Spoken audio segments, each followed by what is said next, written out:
contente de vous voir malgré le 1er mai. Woman Power. Bravo, bravo. Alors, si vous êtes là, c'est que vous êtes venus pour développer votre optimisme. Eh bien, on va y aller. On va y aller tout de suite et on va découvrir ensemble à quel point, en réalité, l'optimisme et le judaïsme, ce sont des synonymes. Et en fait, l'optimisme, c'est quoi? Eh bien, c'est un état d'esprit dans lequel, c'est un état d'esprit à la fois psychologique et philosophique, dans lequel, en fait, c'est la perception que le bien et que le bon vont être prédominants sur ce qu'il y a de mal. On ne va pas être dans une fiction que tout va bien quand ça ne va pas bien. Ce n'est pas ça l'optimisme. L'optimisme, c'est la liberté de choisir, dans une situation donnée, de voir ce qu'il y a de bien. Et de choisir de mettre en avant le bien, ou la qualité, ou la partie positive de l'événement. Certes, je ne vais pas me mentir que l'événement est que positif, que la situation est que positive. Mais c'est ça que je vais mettre en avant. Et c'est la raison pour laquelle c'est tellement synonyme avec judaïsme que je n'ai pas pu résister au plaisir de démarrer le cours avec cette phrase de Golda Meir qui est si connue, mais qu'on doit se rappeler de temps en temps. Le pessimisme est un luxe qu'un juif ne peut jamais se permettre. On ne peut pas se permettre le pessimisme, réellement. Et d'ailleurs, je crois qu'il y a aussi une autre phrase de Golda Meir où elle dit aux nations, nous préférons vos critiques concernant nos actions militaires que vos condoléances. Je sais, c'est pas être très précis à la façon dont je... Comment ? L'idée est là, absolument. L'idée est là. Et donc, oui, le judaïsme est optimiste et, en fait, un des articles de foi du judaïsme, c'est quoi ? Ani ma'amin be'emuna shelema. Ani ma'amin. D'ailleurs, ça a été écrit dans les wagons qui allaient... Enfin, la chanson connue a été écrite dans les wagons qui allaient à Auschwitz. Ani ma'amin be'emuna shelema. Je crois avec toute ma force qu'il va y avoir le Mashiach. C'est quoi cette idée permanente que nous avons qu'il va y avoir le Mashiach? Ok, vis l'instant présent. Qu'est-ce que tu es en train de dire il va y avoir? En fait, pourquoi c'est un des articles de foi? Ça fait partie de nos articles de foi. Pourquoi c'est si important? Parce que, en fait, quand on dit ça, on dit il y aura quelque chose de beau et de bien qui m'attend. Et ça, c'est une posture dans la vie. C'est réellement une posture. Est-ce qu'on peut développer son optimisme? Est-ce qu'il y a quelque chose qui freine l'optimisme? Si quelqu'un vient et me dit « Non mais moi, laisse tomber, Mariacha, j'ai essayé, je suis pessimiste. À chaque fois, j'imagine le pire. Je n'arrive pas à imaginer quelque chose de positif, j'imagine toujours le pire. » Est-ce qu'on peut freiner ce qui empêche l'optimisme? Et enfin, si l'optimisme se développe, eh bien j'ai aussi une autre question. Tu me manquais, justement. Et si l'optimisme peut se développer, je veux savoir qu'est-ce qui amplifie l'optimisme? Quel est le muscle qui va faire que mon optimisme va grandir? Ok? Alors, on va commencer avec un verset très important de la paracha de Émor. Cette semaine, nous sommes dans la paracha de Émor et on va entièrement parler d'optimisme à travers ce verset, mais aussi, vous allez voir, à travers une Iloula très importante qui nous attend jeudi soir, la Iloula de Rabbi Meir Baal HaNes. Et donc, le verset dans la paracha d'Émor. La paracha d'Émor est une paracha très longue qui parle beaucoup de la Kedusha des Kohanim. Et également, il y a un très gros chapitre dans Émor qui redit toutes les grandes dates du calendrier juif. Tout ce qu'on appelle nos Moadim, toutes les fêtes juives, elles sont décrites en long, et le Shabbat évidemment également. Et on a, parmi toutes les fêtes qui sont citées les unes derrière les autres, dans l'ordre de leur apparition dans l'année. Donc il y a le Shabbat, et puis il y a Pessah, et après Pessah, Shavuot, ok. Alors venez, on va regarder comment la Torah me demande de fêter Shavuot. Et on va comparer avec les autres fêtes, puisque nous nous approchons de Shavuot. Donc c'était tout à fait bienvenu de parler de ça. La Torah dit, et vous compterez pour vous, mi-machorat à Shabbat, à partir du lendemain du jour du Shabbat, il n'y a pas écrit le jour, j'ai fourché, à partir du lendemain du Shabbat, à partir du jour où vous avez amené le homer, je vous avais expliqué, le homer, c'est cette gerbe d'orge qui a été coupée le lendemain de Pessah, le 16 Nissan, vous compterez donc 7 semaines entières. 7 semaines entières, 7 fois 7, les amis 49, bravo. C'était pour vérifier. Vous compterez jusqu'au lendemain de la 7e semaine, soit 50 jours. Le lendemain du 49e, c'est le 50e. Et vous offrirez à Hachem, ce jour-là, Mincha Chadasha, une nouvelle offrande. L'offrande de Shavuot. Est-ce que vous avez vu écrit le mot Shavuot? Non. Est-ce que vous avez vu écrit le mot, tout autre nom de la fête? Non. Pour l'instant, il n'y a pas écrit. Et est-ce que vous avez une date? Est-ce qu'il y a écrit quel jour? Est-ce qu'il y a une date? Pour vous aider, je vous compare. Vous ne l'avez pas dans vos feuilles parce que je ne voulais pas vous faire un livre non plus. Mais je vais vous dire ce qui a écrit juste avant. Juste avant ces versets-là, il y a les versets de Pessah. Au premier mois, le 14 du mois vers le soir, le Pessah sera offert à Hachem, le Korban Pessah. Et au 15e jour de ce mois, ce sera la fête des matzot. Pendant 7 jours, vous mangerez des matzot, etc., etc. Qu'est-ce que j'ai? Le premier jour, le 14e jour du mois et le 15e jour du mois. C'est bon, on ne peut pas se tromper, d'accord. Je continue. Juste après ça, la fête d'après Shavuot, c'est laquelle? Non, avant. Rosh Hashanah. Rosh Hashanah. Parle aux enfants d'Israël, au 7e mois, le premier jour du mois, aura lieu pour vous Zikaron Teruah. Un son, une convocation sainte. C'est clair? 7e mois, Tishri, premier jour, premier Tishri, Rosh Hashanah. On continue, fête d'après, Kippour. Je ne l'ai pas écrit, Kippour, le 7e mois, le 10e jour du mois, Veinitem, ok, c'est bon? On a la date. Je continue, Soukot. Parle aux enfants d'Israël, dis-leur que le 15e jour du 7e mois aura lieu la fête des tentes durant 7 jours en l'honneur d'Hachem. C'est bon? On a compris le schéma. On a une date, on a une fête, elle est décrite et il y a écrit ce qu'il faut faire. À Pessah, tu vas manger les matzot. À Rosh Hashanah, tu fais sonner. À Soukot, tu vas dans la cabane, dans la souka. À Yom Kippour, tu fais Kippour, tu jeûnes. C'est clair? C'est clair. Là, vous avez quelque chose de clair sur Shavuot?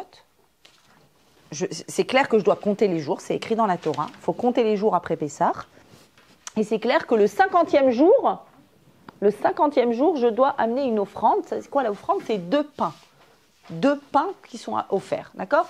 À Pessah, c'était la gerbe d'orge. Et là, ça va être du pain. On sait que c'est la fête du don de la Torah. C'est pas écrit. On sait la date. Pourtant, la date, on la connaît, c'est quand? Le 6 Sivan. Le 6e jour du mois de Sivan. Nissan, Iyar, Sivan, le 3e mois. Le 6e jour, il aurait pu écrit. Non, c'est pas écrit. Est-ce que vous voyez qu'il y a une particularité absolue? Maintenant, vous savez que nous avons 3 grandes fêtes de pèlerinage où on montait au temple. Lesquelles? Pessah, Shavuot, Sukkot. C'est les Shalosh Regalim. C'est les Moadé Hashem. Elle est importante, elle n'est pas moins importante que les autres. Question, pourquoi elle est écrite dans la Torah de cette façon-là? Elle est écrite comme étant le résultat du compte. Comme si je ne compte pas mes 50 jours, mes 49 jours, je ne tombe pas sur le 50e, il n'y a pas de Shavuot. Les Chachamim disent, c'est vrai. Si jamais, ça ne peut pas exister, mais si ça existait, que tout le monde oublie de compter un jour du Homer, ben en fait, on n'arriverait pas au 50e jour. Il n'y aurait pas la fête de Shavuot, ce qui est impossible, puisque tout le monde compte puisque tout le monde sait c'est Homer. Donc, en fait, la fête de Shavuot, elle est le produit du conte. Elle n'est pas l'existence dans une date. Je vais y arriver ou pas? Bon, je le pose là. J'espère que ça va fonctionner. J'ai trop chaud. Mais elle n'est pas le produit d'une date. Elle est en fait, elle n'existe pas au moment d'une date. Elle est le produit du conte. On est clair là-dessus? Ok. Alors, en fait, ce qu'on comprend ici, si c'est le produit d'un conte humain, ça veut dire qu'arriver à Shavuot, où l'enjeu c'est quoi? Il se passe quoi à Shavuot? La Torah. Alors, certes, il n'y aurait pas eu la Torah s'il n'y avait pas la sortie d'Égypte, mais la Torah.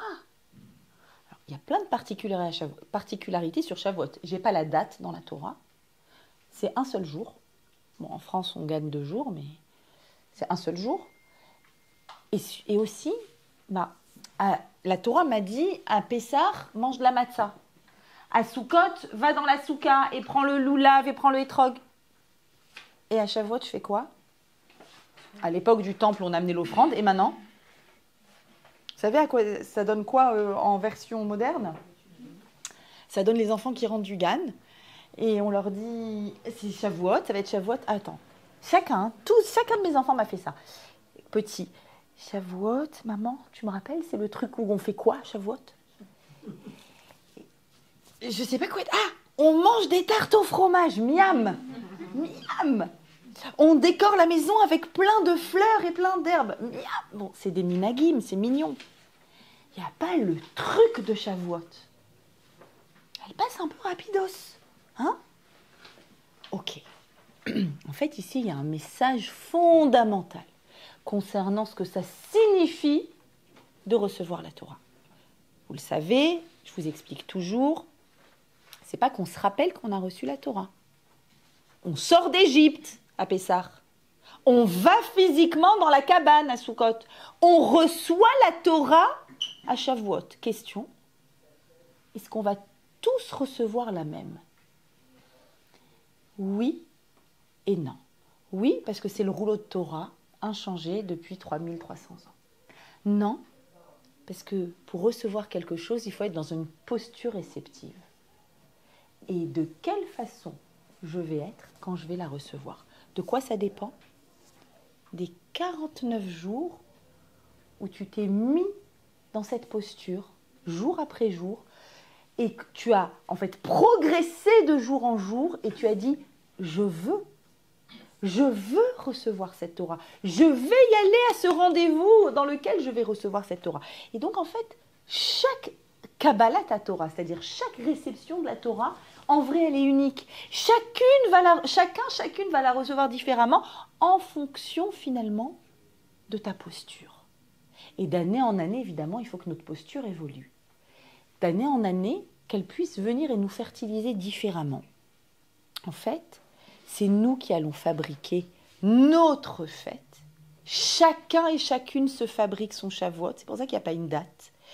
Et chacun et chacune se fabrique sa capacité à recevoir la Torah. Et c'est aussi pour ça qu'il n'y a pas de symbole. Il n'y a pas un symbole extérieur qui va venir t'aider à recevoir la Torah. C'est toi le symbole. Tu es ton propre symbole de Shavuot. Tu la veux? Combien tu la veux? Tu la veux très fort? Tu la désires ardemment? Le principe de Shavuot, c'est que on l'a reçue et quelque part, elle s'est imposée à nous. On était là au pied du Sinaï et Hachem nous a dit, vous la voulez? Prenez-la, mais de toute façon, vous l'avez. Tiens, boum! Ok. C'est un mouvement du haut vers le bas. Qu'en est-il du mouvement du bas vers le haut? Le mouvement du haut vers le bas, il va avoir lieu pour tout le monde de la même façon. C'est là où je vous dis, on a la même Torah. Le mouvement du bas vers le haut ne va pas avoir lieu de la même façon pour tout le monde. Donc, ton Shavuot dépend de toi. Tu es toi-même le symbole de Shavuot. Ok. En fait, je ne peux pas être passive quand je reçois la Torah.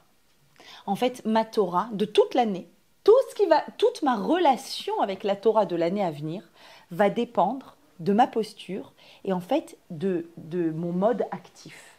Il ne faut pas que je sois en mode vibreur, en mode passif. Il faut que je sois en mode actif, en mode volontaire.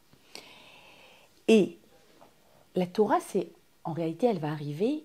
Ce qui va arriver, on le sait, c'est ce mode d'emploi de l'humanité. On le connaît. C'est le même que l'année dernière. Inchangé. Précision absolue. Mais la base de ce mode d'emploi, c'est quoi? C'est toi et ton impact dans le monde. Si tu arrives à Shavuot passive, si tu es passive, tu vas pouvoir imaginer que le mode d'emploi de la Torah, en fait, vous regardez jusqu'où ça va, c'est quoi? C'est une forme de passivité dans mon rapport au monde. Or, la Torah, elle va venir, elle va te fertiliser et elle te demande quelque chose. Elle te demande quoi?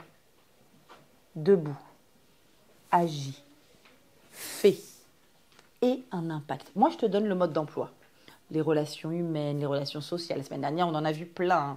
Les employés, les salariés, les amis, les frères, on a vu tout ça. L'étranger, le pauvre, ok. Je te donne le mode d'emploi. Je vais te dire comment ressent la personne qui manque de moyens. Je vais te dire comment ressent l'étranger. Je vais te dire comment ressentent les parents la relation avec leur enfant. Je vais te donner tout ça. Mais toi, tu dois avoir un impact. Tu ne peux pas être réceptif, passif. Tu dois être réceptif, actif. Et donc, il va y avoir une conséquence à ce qu'on est en train de dire, une conséquence très importante. Il y a écrit dans ce texte, on a vu déjà plusieurs éléments étonnants, il n'y a pas de date, il n'y a pas de symbole, ok. Très bien, donc je fabrique mon propre Shavuot, j'ai compris. Ok, c'est pour ça qu'on est là ce soir, c'est pour ça qu'on étudie ensemble pour le fabriquer. C'est exactement ce qu'on est en train de faire, magnifique. Mais il y a une autre bizarrerie très étrange dans ce texte. Il y a écrit, comment ça se fait que vous n'avez pas posé la question? Je vous laisse passer la parole. En plus, je vous l'ai mis au stabilo, je vous ai aidé. Il y a écrit quoi dans ce verset qui est très étrange? Rappelez-moi, à partir de quand on compte le Homer? Le lendemain du 15 Nissan. D'accord? Quand pour nous, c'est le deuxième jour, mais qu'en fait, en Israël, c'est le lendemain de Pessah. D'accord, 16 Nissan. Donc, il faut écrire quoi si on commence à compter le lendemain de Pessah? Exactement, le lendemain de la fête, ou Mimachorat à Pessah. Non, Mimachorat à Pessah, on peut se tromper avec le jour du Korban Pessah. Mimachorat à Chag, je vote. Je vote pour. Qu'est-ce qu'il y a écrit? Le lendemain de Shabbat. Bon, si Pessah tombe Shabbat, je veux bien, mais c'est rarement le cas, de temps en temps. Lendemain du Shabbat. Alors, il faut que vous sachiez que ça, ce petit changement dans la Torah, ça a créé une des controverses les plus immenses à l'intérieur du peuple d'Israël. La fameuse controverse entre Sadducéens et Pharisiens. On va faire un tout petit peu d'histoire, 2 secondes pour ne pas vous embêter. Aujourd'hui, le judaïsme est entièrement issu des pharisiens, ce qu'on appelait les prouchim. Comment je sais? Parce que les Sadducéens ont soit disparu, c'était une secte à l'intérieur du judaïsme, soit ils ont disparu, soit en fait c'est ce qui a donné naissance à la chrétienté. Les Sadducéens, je vous dis en très grosses lignes, à l'époque du Temple, ils avaient des très grandes controverses concernant notamment le service du Kohen Gadol à l'intérieur du Saint. Et à l'époque du Temple, cette secte-là, qui était une secte extrêmement importante en Israël, considérait que la Torah écrite, le Sefer Torah, c'est la loi, et que l'interprétation, la Torah orale, qui à cette époque, je vous le rappelle, n'était pas encore mise par écrit.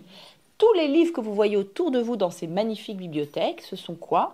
Certains, c'est les Chumashim, la Torah écrite, mais pour la plupart, l'écrasante absolue majorité, c'est la Torah orale, c'est-à-dire la Mishnah et le Talmud.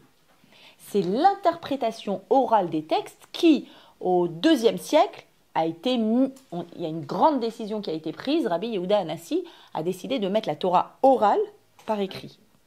Pourquoi? Parce qu'il y avait eu la destruction du temple et l'exil d'Israël, et il y avait un risque majeur que tout se perde. Et la Torah écrite sans la Torah orale, c'est quoi? Une fois, mon mari m'a donné une image et je trouve qu'elle est très bonne, c'est celle-là que j'utilise. C'est Canal, l'Avdil, c'est Canal Plus sans le décryptage. En fait, tu lis la Torah, mais œil pour œil, dent pour dent. Ok, tu vas lui arracher un œil, ça va pas ou quoi? N'importe quoi, c'est pas ça qui est écrit dans la Torah. Mot yumat, il va mourir. Ah, on tue les... Mais ça va pas. Non.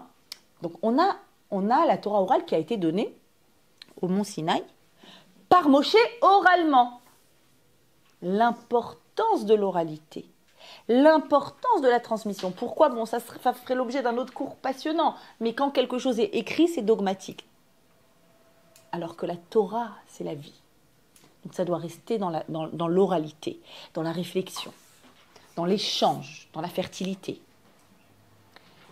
Les Sadducéens considèrent que la Torah écrite est valable et pas la Torah orale. Ils repoussent la Torah orale. Et donc, on arrive à ce verset et ils disent, qu'est-ce qu'il y a écrit le lendemain du Shabbat? Un dimanche. Le dimanche, ça doit toujours être un dimanche que tu fais ton compte. Résultat, dans le monde chrétien, Pâques tombe toujours un dimanche, Pentecôte tombe toujours un dimanche. Quel dimanche? Cette semaine, comme par hasard, cette semaine après le dimanche de Pâques. La fête de Pâques et la fête de Pentecôte, c'est un dimanche. D'où ça vient de là. Ok? Et la Torah orale nous a enseigné que la Torah s'autorise à écrire le lendemain du Shabbat quand elle veut te dire le lendemain du Chag. Ok, pourquoi? En fait, la réflexion elle est beaucoup plus profonde que ça entre les deux. C'est juste une réflexion, quoi. Ils s'amusent à dire, bon, on compte à partir de dimanche ou on compte à partir de... Il y a une idée fondamentale derrière ça. Quelle est l'idée fondamentale? En réalité, Pessah nous a été donné, vous le savez, c'est un cadeau. On a été expulsés d'Égypte. Et un peu comme le Shabbat, qui est un cadeau. Il y a ce point commun entre le Shabbat et le Pessah. Et également, pourquoi est-ce que c'est de cette façon que c'est écrit? Pourquoi la Torah dit le lendemain du Shabbat quand elle veut dire le lendemain de Pessah? Parce qu'en fait, en réalité, le Shabbat de la création du monde, prend tout son sens aussi à partir de la sortie d'Égypte, où le peuple d'Israël va commencer à donner du sens à 6 jours, un jour du Shabbat. Mais en fait, comme je vous l'ai dit, c'est beaucoup plus profond que ça. Pessah, c'est le démarrage de l'ouverture vers l'avenir. On ouvre le monde des possibles, on sort de l'étroitesse, ok. Et on va compter, nous allons compter le Homer, c'est-à-dire qu'on va donner à l'homme, on va lui conférer un rôle dynamique dans la marche de l'univers. Tu vas recevoir la Torah, mais c'est toi qui te fabriques toi-même ta capacité de la recevoir. En fait, tu vas avoir un rôle dynamique dans le monde. La Torah, si tu la laisses te fertiliser, elle va te transformer. Elle te transforme, tu auras un impact différent dans le monde. En fait, la controverse entre les deux, elle est immense. C'est une controverse entre le nihilisme et la pensée que nous pouvons toujours encore changer quelque chose, entre le nihilisme et l'optimisme. L'optimisme, il s'assoit sur cette certitude qu'il y a un avenir, qu'il y a une ouverture. Si je dis le lendemain du Shabbat au sens premier du terme, le dimanche, c'est le lendemain du jour où Hachem a terminé la création. Sous-entendu, Hachem a fini le monde, c'est fait, c'est écrit d'avance, comme disait Goldman, et tout est joué d'avance. Et on n'y peut rien changer. Si tu crois que tu peux rien changer, j'ai des références ce soir, laissez tomber. Hein, ça vous chante aussi ou pas, Goldman? Moi, Goldman, il chante tout seul dans ma tête. C'est dans Ne pars pas, c'est ça? Je vous donne toutes les rêves, si déjà, comme ça vous regarderez. Si je pense que tout est joué, que tout est écrit, que dire le lendemain du Shabbat, ça veut dire le lendemain du jour où Hachem a fini le monde. Si c'est ça, bah mon action, c'est une action... Ok, on vit, on fait, on va, on vient, mais tout est écrit. On est déterminé. On ne va rien changer vraiment. Vision sadducéen. Vision de la Torah, avec sa Torah orale. La vision, c'est non. Le lendemain de Pessah. Le Pessah, c'est le jour où on t'a donné un cadeau. Cadeau, on t'ouvre le monde des possibles. Qu'est-ce que t'en fais? Toi, tu comptes le Homer. Toi, qu'est-ce que t'en fais? Qu'est-ce que t'en fais de la Torah qui arrive sur toi? Tu vas recevoir la Torah banalement, chas v'shalom, comme l'année dernière, et dire bon, ben, tout pareil, je déteste les mêmes personnes, je fais tout pareil, je fais ma religion à ma sauce, comme j'ai envie, tout pareil, tout pareil, tout pareil. Je me répète. Non, mais c'est pas ça la Torah. La Torah, c'est une énergie positive, c'est une énergie qui vient de l'intérieur de toi, dans laquelle tu as la certitude de pouvoir te transformer et transformer le monde. En fait, c'est une responsabilité dans le monde. Et l'optimisme s'assoit sur cette certitude que nous avons tous une responsabilité dans le monde, parce qu'on a tous une capacité d'avoir un impact dans le monde. Et en fait, je sais que je peux et je sais que je dois agir dans le monde. Et je ne dois pas quoi? Me dire que je subis.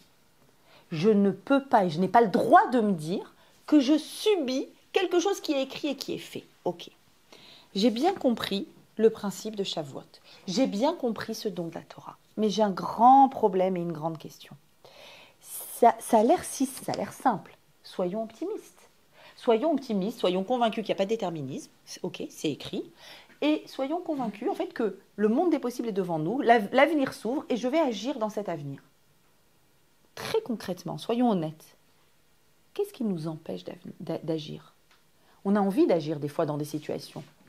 J'ai envie de croire, allez, je vais prendre des exemples assez légers, relativement, que demain j'aurai un meilleur job dans lequel je ne vais pas subir mon patron et subir un travail que j'aime pas et subir « Non mais je suis obligée de rester, c'est alimentaire ». Pourquoi j'arrive pas? Pourquoi j'arrive pas à être optimiste et à me dire non, non, ça va changer? À être optimiste, me dire que mon couple va évoluer positivement, à me dire que la relation avec mon enfant va évoluer positivement, avec ma sœur, à me dire que moi, dans la vie, je vais évoluer positivement, je vais changer, je vais mettre en place des changements. Qu'est-ce qui me freine? Je vois bien qu'il y a un frein, c'est pas si simple en réalité. Alors, et on voit bien, on n'est pas tous optimistes, on essaye de l'être, on travaille pour l'être. Qu'est-ce qui fait obstacle? En fait, c'est une réalité qu'il y a dans la vie des situations que l'on subit, mais qu'on le subit vraiment, pour lesquelles on n'a rien engendré dans cette situation. Je ne parle pas de relations humaines où on a pu engendrer des choses. Le chômage, où j'ai fait de mon mieux et boum. Je préserve un décès, une maladie évidemment. Il y a des situations où l'on subit. Et là, dans cette situation, si c'est vrai tout ça, et c'est vrai, alors ça veut dire que, quelle que soit la situation que je subis, quels que soient, en fait, les événements de la vie, ils avaient envie d'écouter. Je vous dis, je sais que c'est ça. Ils sont jaloux. Quelle que soit la situation, en réalité, j'ai un impact. Je suis libre. Je suis libre de choisir, je suis libre de devenir, je suis libre de... La situation, elle est telle qu'elle et je la subis. Mais la façon que je vais avoir de la vivre, c'est moi qui décide. Ok. Alors, on a un exemple incroyable que je voudrais développer avec vous parce que nous sommes très proches de la Iloula de Rabbi Meir. Rabbi Meir Baal HaNes, on a un exemple extraordinaire. Une leçon extraordinaire que nous fait Rabbi Meir sur l'optimisme à toute épreuve. À toute épreuve.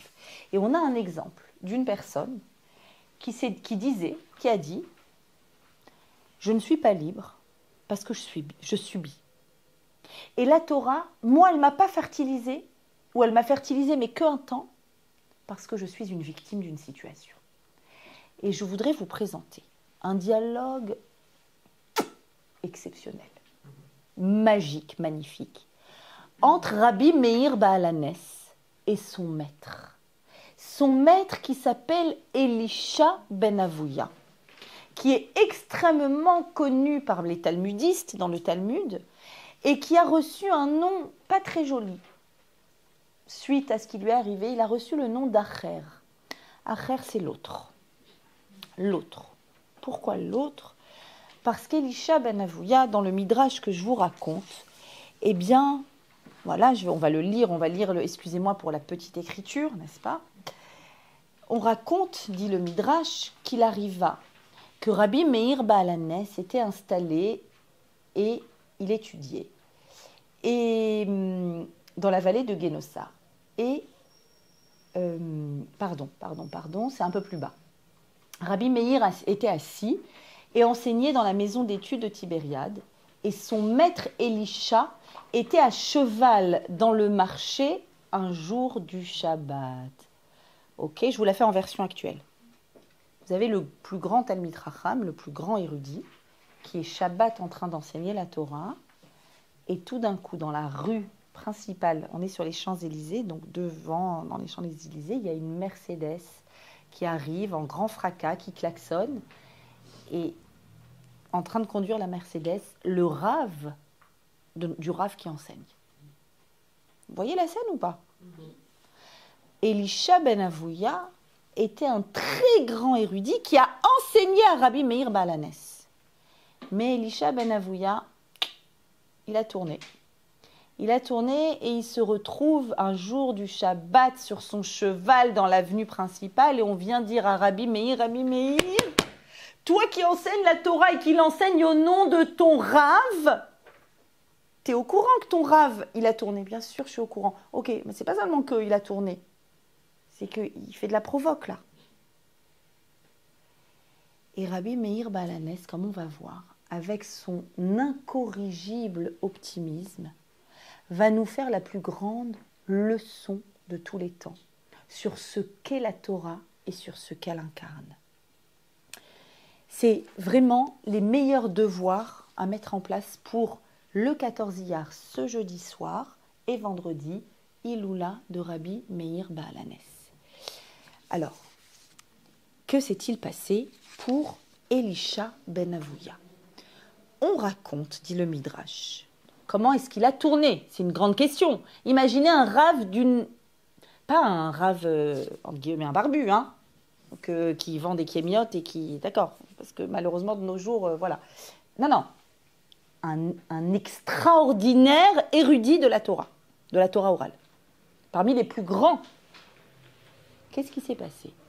Le Midrash nous dit. Il arriva qu'il était installé et étudié dans la vallée de Guénossar. Il vit un homme qui montait au sommet d'un palmier. Et cet homme prit la mer devant les oisillons. C'est quoi? La fameuse mitzvah, si tu marches dans le chemin et que tu vois un arbre et qu'il y a un nid et qu'il y a une pigeonne, un oiseau femelle qui est en train de couver ses œufs ou ses oisillons et que tu veux les prendre, tu dois chasser la maman, tu dois la chasser. Une fois qu'elle est chassée, tu peux prendre le nid. Tu n'as pas le droit, c'est écrit dans la Torah, tu n'as pas le droit de prendre le nid devant la mer. Clair? Il assiste à une scène, il a pris la mer devant les oisillons. Et il est redescendu de l'arbre, détente, il a pris, il est allé, je ne sais pas ce qu'il a fait avec. Ok. À l'issue du Shabbat, il vit un autre homme qui montait au sommet de ce palmier. Et celui-ci, pareil, il a pris les oisillons, mais il a fait attention de renvoyer la mer. Il descend, il a été mortellement mordu par un serpent lors de sa descente. Or, il est écrit, par rapport à cette mitzvah-là, dans le livre de Devarim, laisse envoler la mer, de sorte, c'est très rare que la Torah dise ce qui va se passer, de sorte que Hachem te fera du bien et prolongera tes jours. On a une récompense qui nous est promise. D'habitude, c'est écrit, fais les mitzvot, point. Là, il y a écrit, Hachem prolongera tes jours. Où est le bien de cet homme? Demande Elisha. Où est la longévité de cet homme? Mais, continue le Midrash, il ne savait pas que Rabbi Akiva avait expliqué devant tout le monde ce verset. Que non, on sait très bien qu'on n'est pas dans le monde de la récompense. Ici, ce monde, c'est le monde où on bosse. Shabbat, c'est le bien-être. Mais dans ce monde, on bosse. Ça veut dire quoi qu'on bosse? Ça veut dire que la vraie éternité, la vraie récompense au sens profond du terme, c'est après 120 ans. Pourquoi? Pour une raison très simple. Si on avait une récompense maintenant, qu'est-ce qui se passerait? On s'arrêterait. D'accord? La vraie récompense, absolue, totale. D'accord? Quiconque a fait une œuvre très difficile, a travaillé des années pour quelque chose, construire un bâtiment, écrire un livre, il est heureux d'avoir terminé. C'est comme ça qu'on fonctionne, n'est-ce pas? On est heureux d'avoir terminé, on est heureux, on fait la fête et quoi? Et on recommence. Personne ne s'arrête. D'accord? Dans ce monde, Ce n'est pas le monde de la récompense. Donc Rabbi Akiva vient et dit, afin qu'il te soit fait du bien, le tov, où ça? Dans le monde qui est tov, c'est plus tard. Dans le monde olam haba. En d'autres termes, Rabbi Akiva, il dit, on ne parle pas d'ici. On te dit qu'il y aura un sahar, une récompense extraordinaire plus tard. Mais Elisha, lui, ça l'a massacré. Pourquoi? Parce qu'il voit une contradiction entre ce qu'il a lu et ce qu'il voit, mais surtout, parce que c'est l'expression d'une injustice. C'est l'expression d'une injustice. Il assiste à quelqu'un qui fait une mitzvah. Même si on connaît la dracha de Rabbi Akiva, la personne fait une mitzvah. Elle vient de faire une mitzvah. En d'autres termes, il est en train de dire, il y a des méchants qui kiffent et il y a des bons qui souffrent. On a le droit de dire ça? Oui, c'est un sujet important, bien sûr. Bien sûr.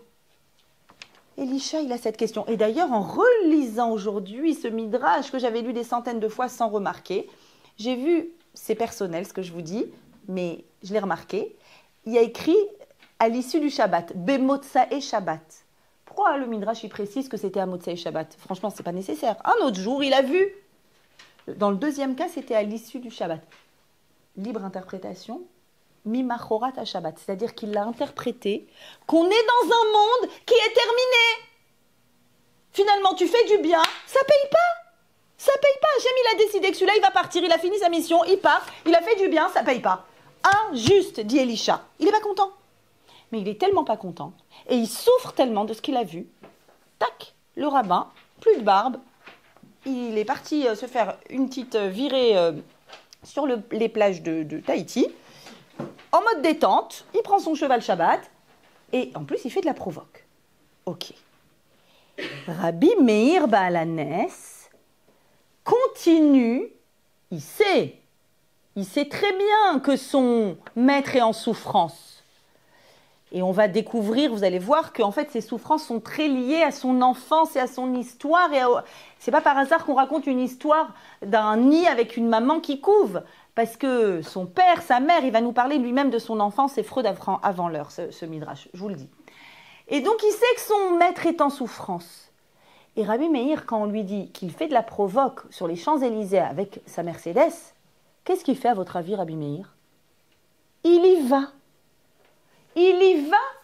Et on a une scène surréaliste de Elisha, pessimiste, qui pense que c'est Motsae Shabbat, c'est après Shabbat, et qu'on est déterminé, que quand on fait du bien, ben, ça ne paye pas, sur son cheval, et à côté de lui, à pied, son élève Rabbi Meir Baalanes.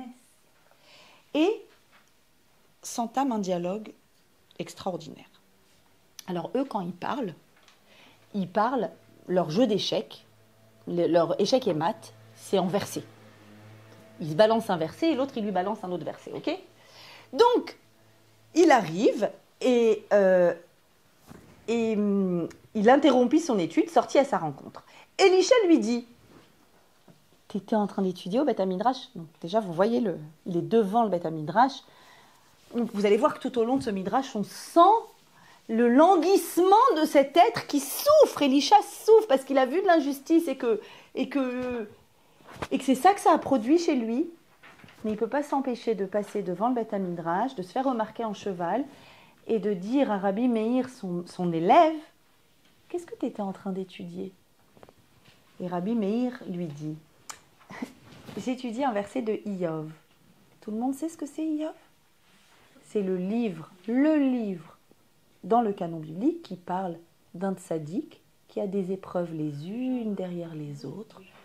Et tous ses amis, pendant 35 chapitres, viennent le voir et lui disent « Remets-toi en question, si tu souffres autant, si tu as autant d'horreurs et de catastrophes et de tragédies dans ta vie, tu as dû faire le mal. » Iyov dit non, non, non, non. Peut-être pour des raisons qui nous échappent et on n'a pas de réponse à la Shoah et on n'a pas de réponse à la maladie d'un enfant et à toutes les tragédies de ce monde.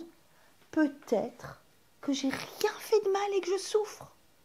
Ça s'appelle, c'est un grand thème de pensée juive, c'est un grand thème de l'éthique juive et de la réflexion juive. Tzadik, Veralo, quelqu'un qui est tzaddik et il lui arrive des choses horribles.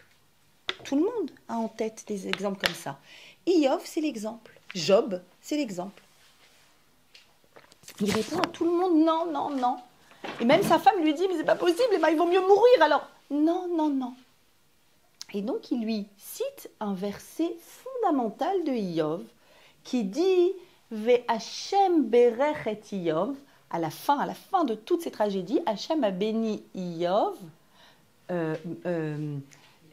plus encore que ses débuts. Acharit Iyov, il a béni la fin d'Iyov, Mireshito plus que son début. Qu'est-ce qu'il est en train de lui dire? C'est quoi le clin d'œil? Le clin d'œil, il lui dit, je sais que tu as une question avec l'injustice de la souffrance. Mais tu sais qu'avant toi, Iyov a eu cette question. Et on a le livre d'Iyov. Et dans Iyov, il y a écrit qu'on ne comprend pas. Et Iyov lui-même, il ne comprend pas. Mais qu'à la fin, quelque chose d'extraordinaire est arrivé pour Iyov. Ou Birech et Iyov. Il y a eu une bracha chez Iyov. Tu comprends pas? Il y a eu une bracha. Il s'en est sorti. Iyov s'en est sorti. Happy end. Avec tout, et on dit avec toute la douleur que c'est, parce que ça a eu lieu, ce qui a eu lieu a eu lieu, la tragédie a eu lieu. Mais il y a une bracha qui est arrivée. Il lui cite donc ce verset, et vous comprenez l'enjeu de cet échange. Elisha lui dit, comment tu l'expliques? Alors il dit, béni, ça veut dire qu'il lui a doublé sa richesse, donc il a eu encore plus que ce qu'il avait avant. Et Elisha lui dit, ah bah tu te trompes. Ton maître, Akiva, il n'expliquait pas comme ça. Il disait que Dieu a béni Iyov à la fin de sa vie par le mérite du début, pas plus qu'au début. Parce que comme au début, il avait fait des bonnes choses, alors comme il y avait un bon début, à la fin, il a pu avoir quelque chose. La différence, elle est fondamentale entre les deux. Qu'est-ce qu'il est en train de dire, Elisha? Elisha, il dit, il y a des gens qui sont fichus. Si Iyov ne fait pas partie des fichus, il est en train de dire, je suis un fichu, Elisha. Mais si Iyov ne l'est pas, c'est que, bon, lui, au début, il a bien commencé. Donc c'est pour ça. Mais quelqu'un comme moi, laisse tomber ses fichus. Et là, va s'en suivre un dialogue que je ne vous ai pas mis, qui est très long, où il lui raconte, je vous dis, Freud, sur le divan, ce qui s'est passé à sa propre circoncision. On peut remonter plus haut? Tu sais que quand je suis née, il raconte l'histoire. Mon père faisait partie des grands dignitaires nobles en lien avec Rome, high society, mais pas pratiquant du tout. Oui, il y a 2000 ans, à cette époque, il y avait, comme aujourd'hui, le haut dignitaire, un responsable, mais pas pratiquant, mais il faisait la circoncision. Pour la circoncision, il a invité les rabbins. Bah, les rabbins, on invite les rabbins, ok. Les rabbins étaient là, et pendant, il y avait le Midrash raconte, il y avait des jongleurs, des danseurs, des nanana, la fête, ils ont fait la fête. Et pendant ce temps, les rabbins, ils disent, bon, on va pas trop s'occuper, Chouma, c'est pas notre truc, viens, on s'occupe de ce qu'on a à s'occuper. Ils se sont mis à étudier. Les rabbins étudiaient entre eux, et le papa d'Elisha arrive et il dit, impressionnant les rabbins, impressionnant. Il dit, ils voyaient du feu autour d'eux comme au Sinaï. On va parler la semaine prochaine, on fera un cours sur l'Akba Omer et le feu. Ils voyaient du feu, c'est le feu de la Torah. Ils les voyaient s'enflammer par quelque chose de transcendant. Il dit quoi, dans la vie, on peut s'enflammer par autre chose que la politique, que Rome, que l'argent, que les affaires. Il y a des choses qui enflamment. Il s'intéresse et on lui dit, ben oui. Il dit, si c'est comme ça, allez, je mets pas mon fils au laïc, je le mets au Talmud Torah. Il se chauffe, il l'envoie au Talmud Torah. Et vraiment, c'est comme ça qu'Elisha est rentré dans la Torah, alors que son père ne l'était pas. Et il a étudié, et il dit, je vais t'expliquer pourquoi aujourd'hui je suis plus dedans. Parce que, en fait, tu sais pourquoi mon père il m'a mis? Il m'a pas mis parce qu'il aime la Torah. Il m'a mis parce que mon père, il aime la vitrine. Mon père, il aime ce qui brille. Et les immeubles, ça brille. Le pouvoir avec Rome, ça brille. Et il a découvert qu'il y a autre chose qui peut briller. C'est quelqu'un qui brille dans la Torah. Donc il voulait, en fait, c'est par intérêt. Il s'est dit la classe, mon fils en vitrine, j'ai un fils Talmid Chacham, ça la joue. Mais c'est pas par amour, ça s'appelle l'ishma. C'est pas l'ishma, c'est pas par amour d'Hachem, c'est pas par amour de la Torah. Il voulait en tirer un bénéfice, mon père. Bref, il m'a mis dans la Torah pour des mauvaises raisons. Résultat, regarde où j'en suis. Qu'est-ce qu'il est en train de dire, Elisha? Quand on commence tordu, on finit tordu. Il n'y a pas d'espoir pour moi. D'ailleurs, il y a une Mishnah dans Avot au nom d'Elisha ben Abouya. Il n'y a pas écrit Rav, évidemment, vu comment il a tourné, mais il est quand même cité. Il est cité dans Avot. Je vous le mets en mille. Qu'est-ce qu'il enseigne, Elisha ben Abouya? Omer.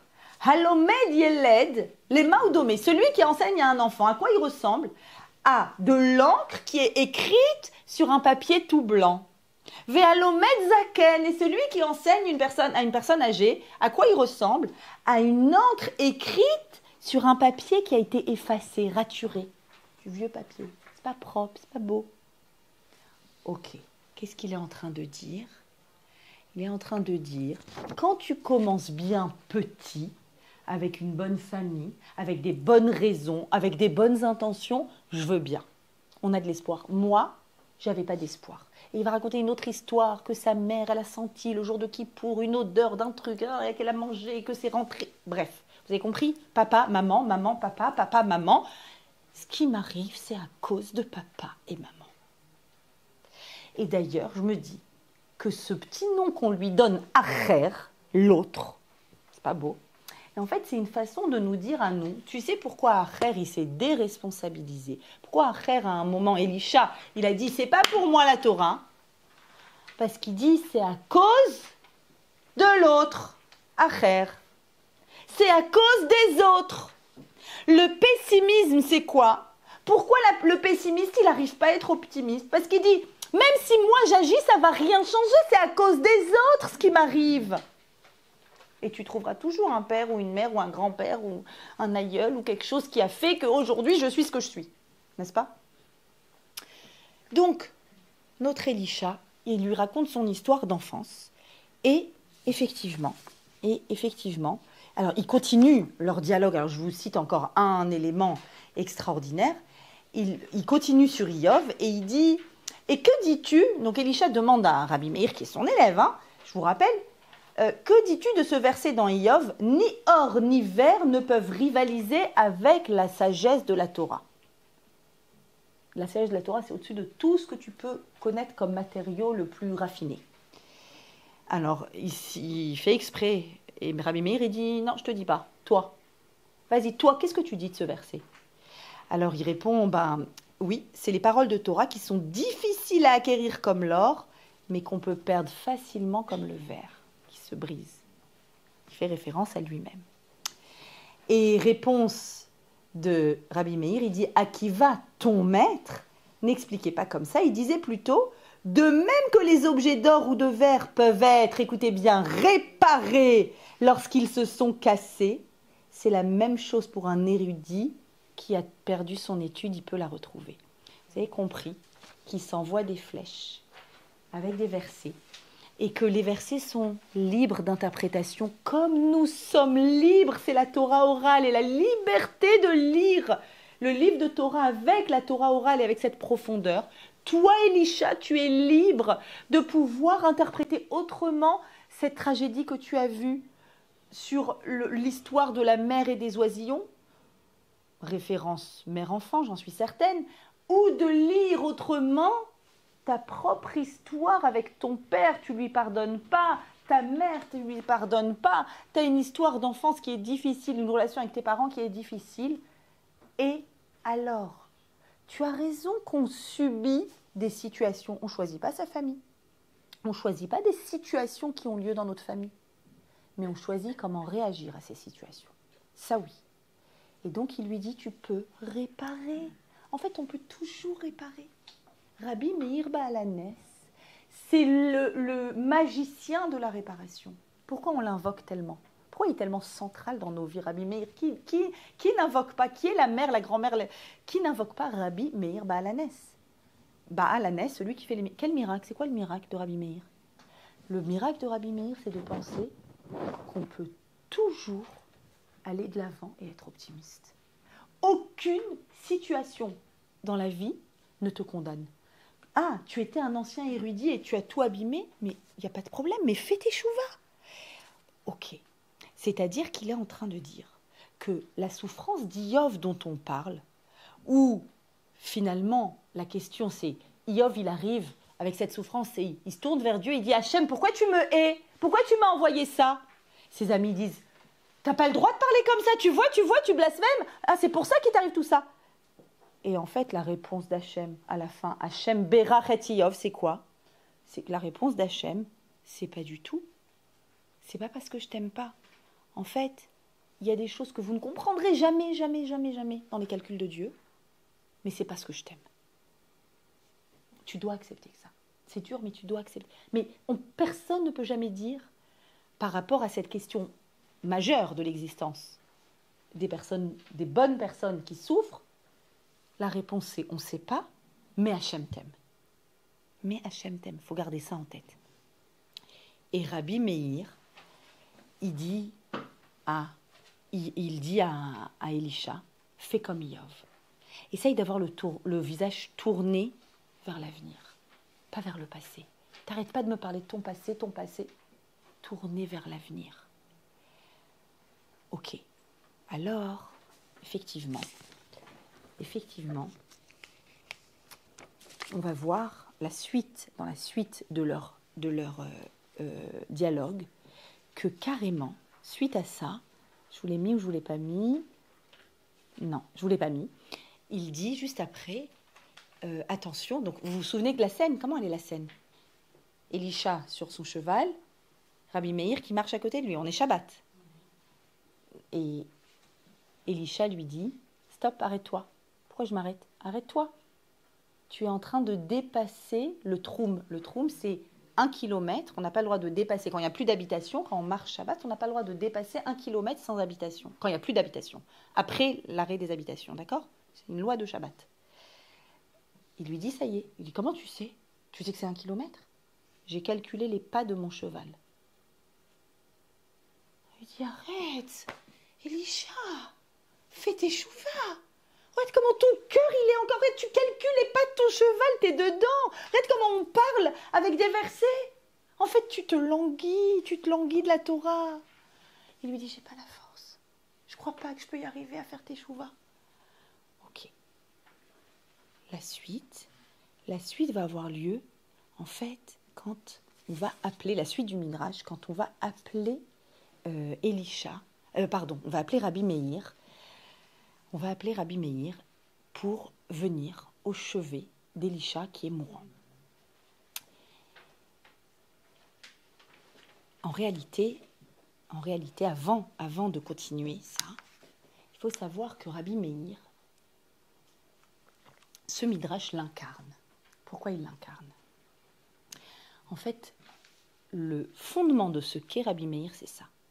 Rabbi Meir, il est celui qui croit profondément en l'essence d'une personne, quelle que soit l'écorce, quelles que soient les mauvaises actions ou les erreurs qui ont pu être faites, quelles qu'elles soient, il croit en ça. Est-ce que ce principe-là, c'est le principe que de Rabbi Meir, ou est-ce qu'on peut dire peut-être que c'est un principe qui existe dans la Torah? C'est-à-dire, ce que je pose comme question, c'est est-ce qu'on doit dire maintenant, ok, Rabbi Meir, c'est un optimiste extraordinaire. Son maître, il a l'air d'être moins qu'un, vraiment, il a fait pire que tout, en provoquant le Shabbat, ouais. Est-ce que Rabbi Meir, personnellement, c'est un optimiste et bon, il y a des gens comme ça, bienveillants, aimants, ou est-ce qu'il s'appuie sur un principe de la Torah? Est-ce que la Torah me demande, à moi, d'imiter Rabbi Meir? Pas seulement de l'invoquer quand c'est tous les jours ou à Saïloula, mais de l'imiter.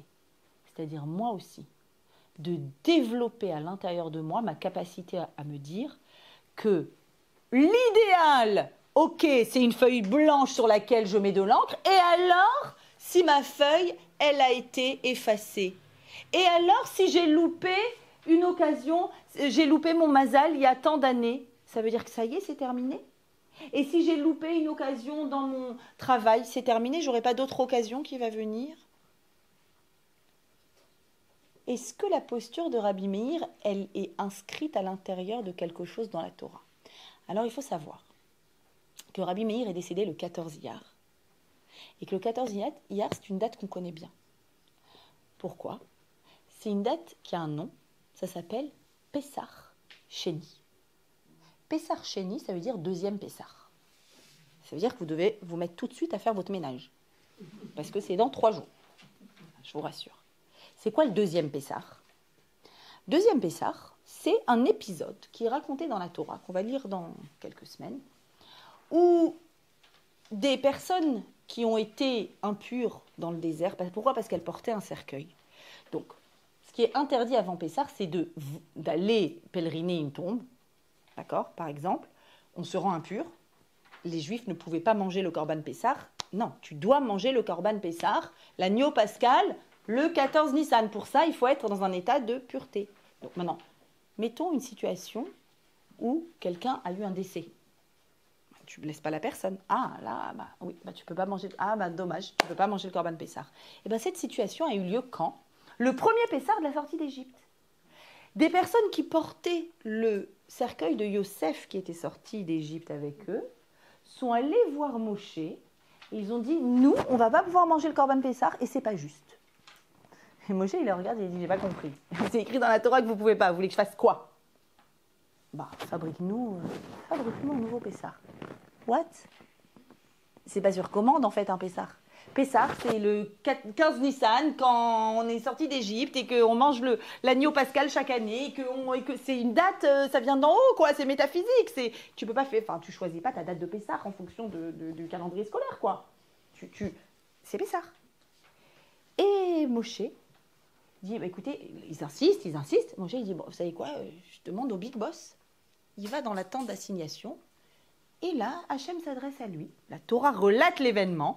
Et Hachem lui dit, Veyomru anashim elav. Ah non, pardon. J'ai trop avancé. Donc les personnes lui ont dit, la manigara. Pourquoi est-ce qu'on serait privé d'offrir le Corban Pessah?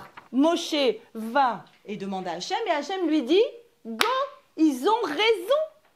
En fait, un juif ne peut pas vivre une année sans le Corban Pessah, sans vivre le Seder. Tu ne peux pas vivre le Seder, le Maror, la Matzah. Je te fabrique sur mesure, dans un mois, 14 Iyar. D'accord? 14 Nissan, on mangeait le Corban Pessah. 14 Iyar. Session de rattrapage. Tu as loupé tes examens, session de rattrapage. Le date n'a pas marché, ben un autre date. Session, vraiment, le concept de la session de rattrapage est dans cet endroit-là dans la Torah. Pourquoi? Parce que c'est tellement fort à l'intérieur de nous, cet optimisme, que tout est toujours possible, que tout est toujours réparable. Non, mais là, tu vois bien, c'est pas réparable. Les personnes, elles étaient pas pures, elles n'ont pas pu manger. Eh bien, je leur fabrique une deuxième session. Et d'ailleurs, on a l'habitude, 14 Iyar, notez bien, jeudi soir, vendredi, de manger de la matzah. C'est quoi ce 14 Iyar? Ce 14 Iyar, cette session de rattrapage, c'est précisément le jour où Rabbi Meir est mort. Pourquoi? Parce que toute sa vie, si on pouvait résumer Rabbi Meir à une pancarte, la pancarte c'est « tu peux toujours tout rattraper ». C'est jamais trop tard. Et donc c'est sa date le 14 Iyar. C'est réellement sa date. Ok. Question importante. Hachem, si tu as prévu une session de rattrapage, tu n'avais qu'à la donner directe quand tu as dit à Moïse, le 14 Nissan, on mange le Corban Pessah, et ceux qui ne peuvent pas, session de rattrapage. Pourquoi tu as attendu qu'ils viennent, qu'ils disent Moshe, c'est pas juste. Moshe, il dit, vous exagérez quand même. Il y a une expression, avar zmano batel korbano. C'est plus le moment, ça y est. Non, on a fabriqué un moment sur mesure. Mais Hachem, t'avais qu'à nous le donner directement. Et là, mes amis, connectez-vous à moi, même si ça fait 1 heure que vous m'écoutez. Connectez-vous. Fortement, c'est bon, tous les neurones, je les ai. Yes. Principe majeur. de la Torah. La passivité nous dit, si Hachem veut t'envoyer, il va t'envoyer. Attends, je vais recevoir la Torah. J'attends passivement. Si Hachem veut t'envoyer ton mazal, il va te l'envoyer. Tu sais, si Hachem veut m'envoyer mon mazal, Mariacha, il viendra toquer à ma porte. Hein. Non. Je vous annonce que non. En mode session 1, oui, c'est le premier Pessah. Hachem, il te l'envoie. Hachem, il t'envoie, il te fait sortir d'Égypte. Mais si pour une raison ou une autre, t'as pas vu, t'as pas su, t'as pas entendu, t'étais pas là, t'as pas voulu, peu importe. Hachem, il vient, il dit, je veux que tu me montres que tu veux. Comme pour le don de la Torah. Montre-moi que tu veux. La Torah que tu reçois dépend de combien tu la veux. Tu auras ta Torah sur mesure. C'est la même. Mais elle ne va pas te transformer de la même façon. Montre-moi que tu veux une session de rattrapage. Ah, ils sont venus, ils ont demandé, ils ont supplié, ils ont dit, Moshe, pourquoi on n'a pas. Je leur donne. Bien sûr que c'était prévu dans le ciel. Mais ça s'est déclenché quand ils ont demandé. Si tu ne demandes pas, si tu n'es pas actif en fait, tu n'as pas. Tu n'as pas. Et pourquoi ? Parce qu'Hachem veut qu'on se responsabilise à être dans l'action et dans l'impact. Pas dans l'attente que quelque chose me tombe du ciel. Si j'attends que ça me tombe du ciel et que les choses arrivent, non ma chérie, non. Je veux que tu ailles trouver des ressources à l'intérieur de toi et tu vas faire des dates et tu vas chercher un job et tu vas tout faire pour faire ta aliyah et tu vas tout faire pour réussir dans tel domaine. Ça va être dur, tu vas transpirer. C'est ça que je te demande. Mais attention, la bracha elle arrive. La bracha elle arrive, mais je te demande à toi de faire ce mouvement-là. Ok. Maintenant qu'on a compris ce deuxième Pessah qui vient d'en bas, on va lire la fin qui est pas triste en fait de ce Midrash. Quand Rabbi Meir est appelé au chevet de son maître Elisha, qui est malade, Rabbi Meir, à votre avis, qu'est-ce qu'il dit ? Qu'est-ce qu'il dit à Elisha ? Fais teshuva. Elisha, il le regarde, il dit, c'est tu lol. Enfin, je pense qu'il a dit lol, quelque chose comme ça, quoi. Ça devait correspondre. Pourquoi lol ? Eh bien, il a dit lol parce que, il regarde, faire teshuva, c'est quand on a des choses à... Quand il y a de l'action, quand on a encore des choses à accomplir, juste avant de mourir. Est-ce qu'on peut faire teshuva juste avant de mourir ? Encore un petit coup de verset. Il lui dit, oui, c'est écrit dans les psaumes. Jusqu'à quand on fait teshuva ? Jusqu'à la dernière seconde. Réaction d'Elisha, il se met à pleurer, et en pleurant, il rend son âme au Créateur. Réaction de Rabbi Meir, yes. Et il dit, je vois que il semble que c'est en faisant teshuva que mon maître s'est éteint. Les larmes, il a fait teshuva. J'ai réussi. Une seconde avant. J'ai réussi. Bon, ceux qui sont autour disent, bon, Rabbi Meir, il est mignon, hein, mais voilà. Hein, bon, parce que c'est... Bon, de toute façon, on ne va pas pouvoir discuter de ça avec lui. Mais c'était sans savoir que on enterre Elisha, et voyez pas qu'il y a un phénomène surréaliste qui arrive. Méta, au-dessus de la tombe, du feu. Comme à la Brit Mila. Le feu. On appelle vite Rabbi Meir, regarde ce qui se passe comme phénomène. Évidemment, tous ceux qui sont là, ils disent, waouh. Qu'est-ce qu'ils disent ? Comment ils interprètent ce feu ? Le feu de Gehinam, c'est l'enfer. Waouh. Détente, Rabbi Meir, il vient, il dit, ah, du feu. Le feu, c'est le feu de la Torah. Il prend un vêtement, il le pose dessus. Il va citer un verset exceptionnel écrit dans la Megillah de Ruth dont on parlera la semaine prochaine, le livre de Ruth qu'on lit à Shavuot. Et il va dire, moi je sais ce qui se passe. Ça me rappelle quelqu'un d'autre avant toi qui n'avait aucune chance et qui a su forcer le destin. Le verset qu'il va citer, c'est un verset que Boaz dit à Ruth quand Ruth lui fait une demande en mariage. Maintenant que vous compreniez, bon, devoir pour la semaine prochaine, lire le livre de Ruth. 4 chapitres, c'est pas beaucoup. En français, je vous permets. Ruth, c'est une Moabite. Une Moabite, c'est quoi à l'époque? Une Moabite, c'est comme si je vous disais un nazi, là, aujourd'hui. Allez, un Allemand. Un fils de nazi qui veut se convertir, d'accord? Il y en a. Des fils de criminels nazis qui veulent se convertir. C'est ça une Moabite dans le langage de la Torah. Moabite, c'est la pire nation. On les convertit pas, les Moabites. Ruth, elle est Moabite. Elle revient avec Naomi.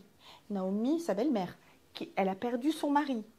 Naomi, Ruth aussi, 2 veuves, nu-pieds, qui arrivent, qui ont rien, qui, à l'époque, elles sont parties, elles ont quitté le pays parce qu'il y avait la famine. La honte, enfin, Naomi avait quitté le pays parce qu'il y avait la famine alors qu'elle était très riche. Elle revient, elle est Moabite, personne n'accepte qu'elle est convertie. Dites-moi, il y a un cas plus désespéré que celui de Ruth, je vous en prie. Est-ce qu'il y a un cas plus désespéré? Qui va se marier avec elle? Personne. Personne. Une Moabite qui arrive ici, nu-pied, la honte. La belle-fille de Naomi, qui, la pauvre, était mariée, on connaît l'histoire. Mais elle vient glaner des épis de blé pour avoir de quoi se faire une miche de pain. À qui elle propose un mariage? Number 1. Elle va à Bibi. Elle va chez Bibi. L'Avdil. Boaz.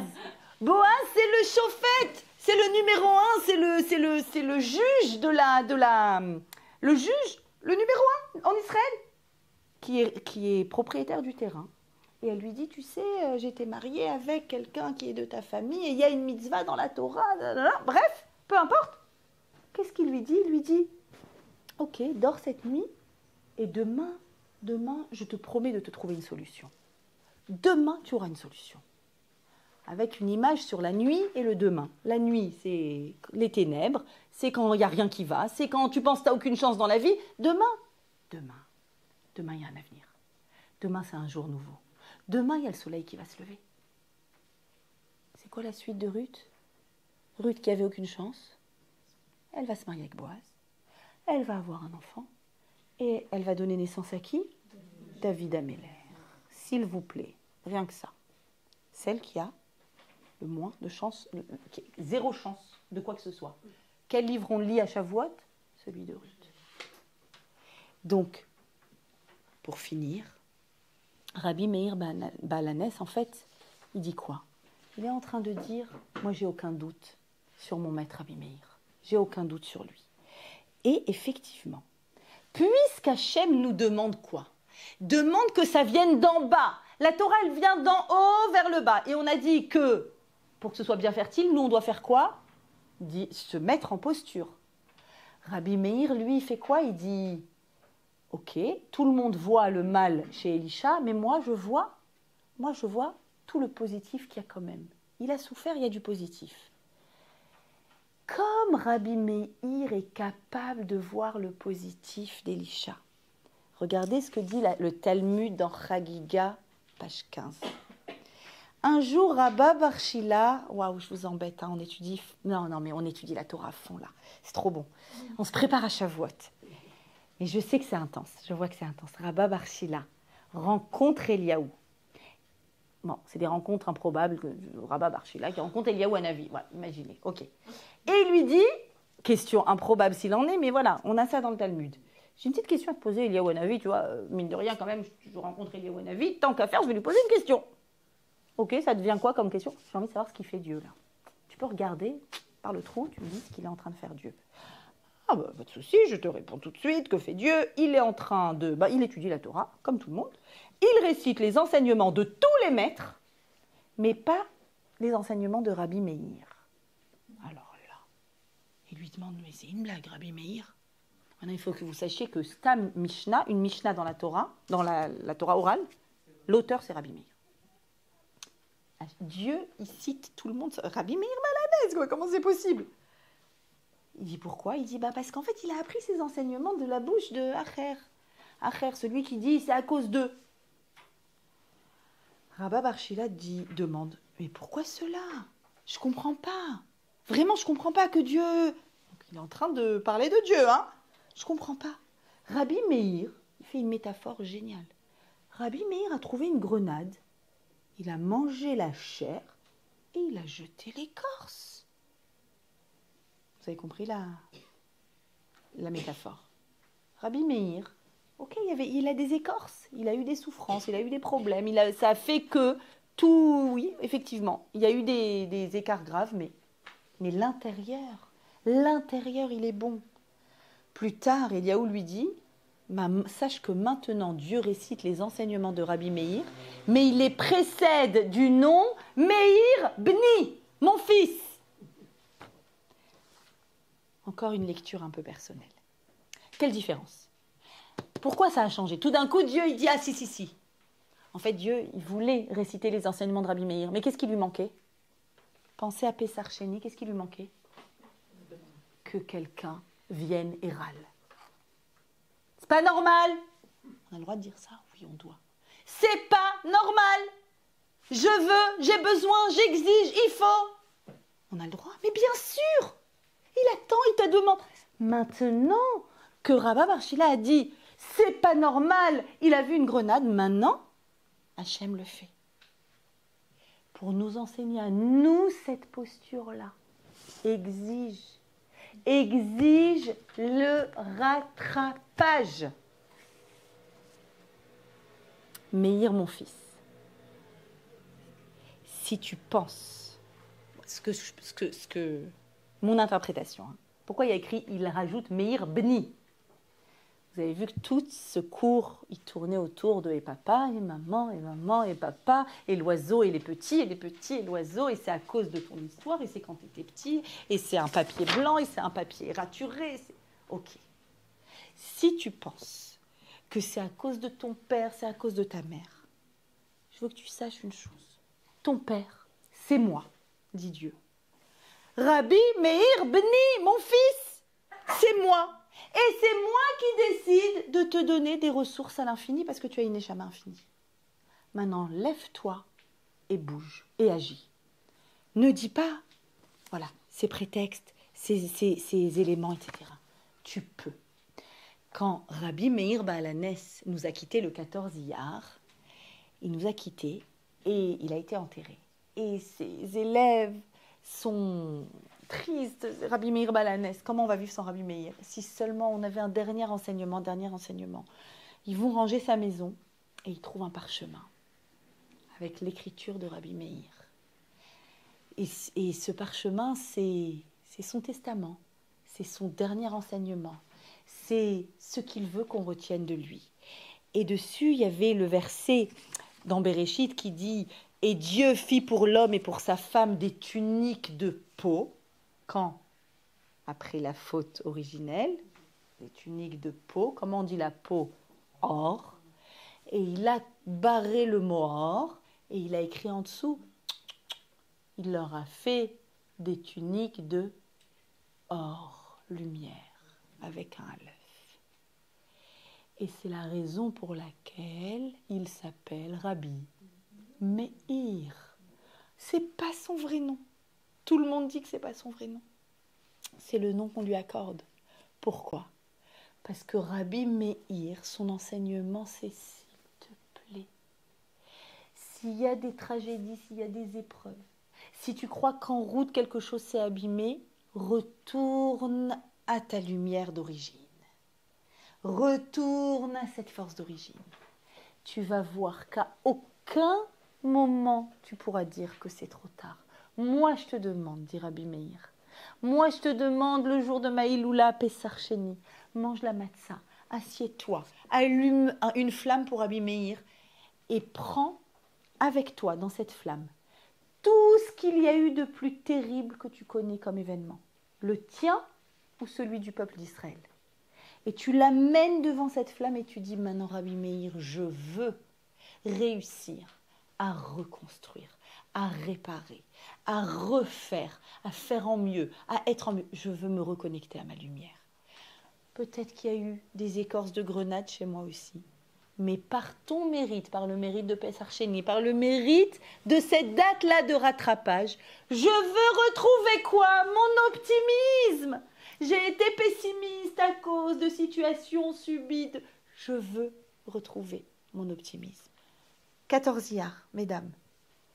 Iloula Dramimir Balanès, on allume notre flamme et on prie par son mérite d'arriver avec un optimisme extraordinaire.